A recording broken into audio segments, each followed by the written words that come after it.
Халықаралық аса маңызды ұйым ЮНЕСКО бүкіл әлемдік шынайы даңқты қайраткер деп таныған Әлихан Бөкейхан білгір тарихшы, этнограф ретінде қазақ халқының саяси, әлеуметтік, мәдени, рухани тарихында өшпестей із қалдырған. 1897 жылы Қазақстанның бірқатар далалық өздерін зерттейтін жер беті экспедициясы жұмысына қатысады. Экспедиция барысында ол өз жерлестерінің жер көлемін мүмкіндігінше ұлғайтуға тырысты. Алайда кейін патша үкіметі тарапынан қазақ халқына тиесілі жер көлемі қысқартылып, қазақ жері қоныс аударушы шаруаларға беріле бастады.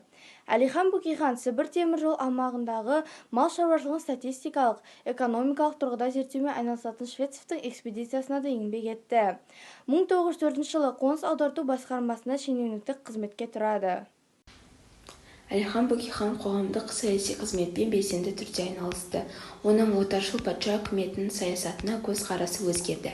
Сонымен қатар ол дәстүрлі қазақ қоғамындағы пайдакүнемдік, болыс лауазымы үшін талас-тартыс сияқты жағымсыз көріністерді де сынға алды. Өз халқының жарқын болашағын алдын ала болжады.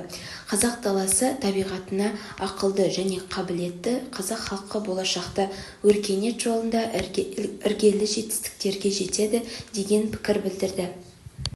Қазақ халқы отан қозғалысының көшбасшысы Әлихан Бөкейхан қазақ хандығының Ресей империясының бодандығына түсу себептерін анықтау үшін ұлт тарихын терең зерделеді. Ол қазақтардың өз тәуелсіздігінен айыруының басты себебі бұрынғы ел билеушілерінің қол астындағы ру-тайпалар мен жүздерді біріктіріп, сыртқы отаршылды қаупіне қарсы жұмылдыра алмауында деген тұжырымға келді. Ол 1913 жылы былай деп жазды: бұрынғы ел билеушілерінің басым көпшілігі уақыты мен күшін өзара қастандыққа, күш көрсету мен зорлық-зомбылық, алаусыздыққа жұмсады.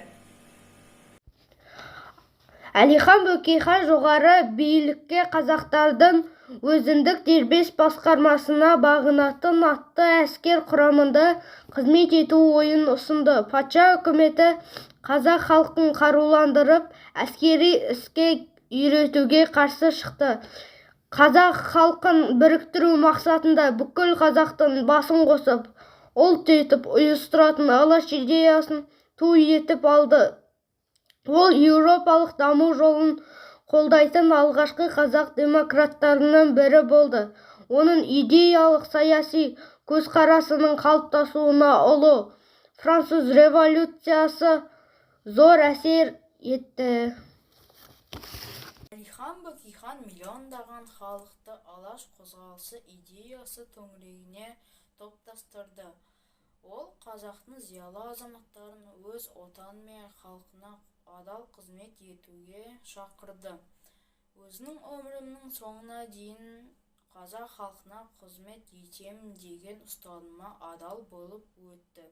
Қазіргі жастар Әлиханнан үлгі алып, өз отанына адал және аянбай еңбек ету керек.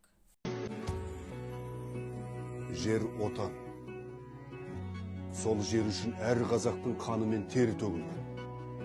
Басымызға қандай күн туса да, қазақ еліне қызмет етуге ант етемін.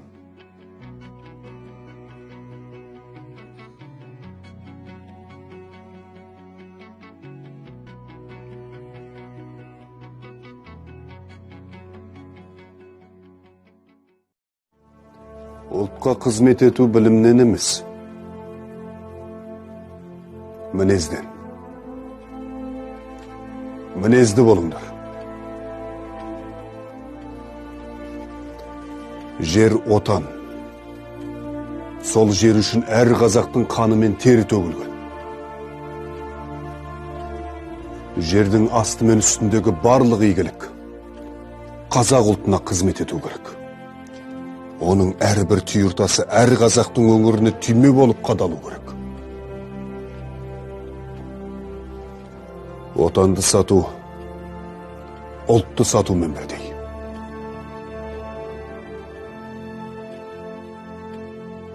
Басымызға қандай күн туса да, қазақ еліне қызмет етуге ант